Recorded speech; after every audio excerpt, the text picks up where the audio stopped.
Hi guys! So for this video, I wanna show you yung pinuntahan namin. This is called Esplanade, located in Iligan City.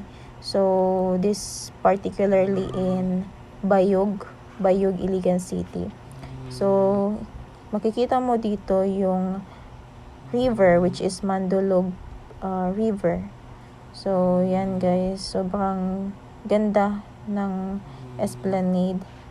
Bago lang ito na-construct, and sobrang ganda dito kasi tahimik nung pumunta kami dito guys, and ang ganda ng hangin. So kapag nasa city ka, diba, like ang hangin is hindi fresh, pero pag pumunta ka dito, ang fresh talaga ng hangin guys, and super relaxing kasi tahimik yung gabi na to.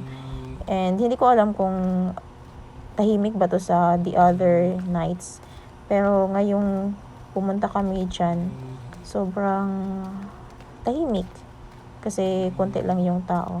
Siguro kasi konti yung tao kasi yung ibang tao dun pumunta sa Mugna. So Mugna guys is where may madaming mga palaro or mga rides, lalo na kapag fiesta. So kasi parating na ang fiesta ng Iligan City, which is Diande Festival. So kaya unti lang yung tao dito ngayon. So baka sa ibang gabi madaming tao dito na magtatambay or mag-upo-upo lang. So super nice guys kapag andito ka. So yun, pumunta kami dito ng gabi. Naglakad lang kami from sanitarium, from Highway 30 guys. Highway 30 kapag taga Iligan ka, alam mo yung Highway 30. Tapos naglakad lang kami, tapos pauwi naglakad din kami guys. So yung lakad namin is papunta dito is mga nasa 10 to 20 minutes, tapos pauwi 10 to 20 minutes. So ginawa namin yung paglalakad kasi para matanggal din yung fats at yung makakapag-exercise din kami.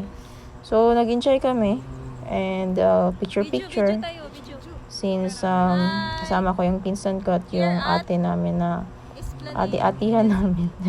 So friend din namin guys. So ayun, picture and nag-enjoy kami guys. So may plan pala kami na pumunta dito ng umaga kasi mas maganda kasi yung view dito kapag yung umaga, pag umaga guys. So makita mo talaga yung view ng river. So yung river na yan guys, dati yung may history kasi yung river na yan. Dati madaming namatay dito sa lugar na ito kasi dahil sa sindong. Pero after years na mas pinalaki nila ang bridge. What I mean is pinataas nila yung bridge para kapag dumating din yung mga malakas na ulan, baha, hindi talaga apektado yung mga tao. So sobrang ganda ng ginawa ng government kasi dinevelop nila yung malapit sa bridge na ito. And guys, sobrang nice talaga. Like maganda dito pag umaga din. Maganda dito mag-jogging guys. Mataas yung lugar na to. Yung lalakarin mo dyan sa Esplanade. Diba? So, first time namin pumunta dito ng gabi.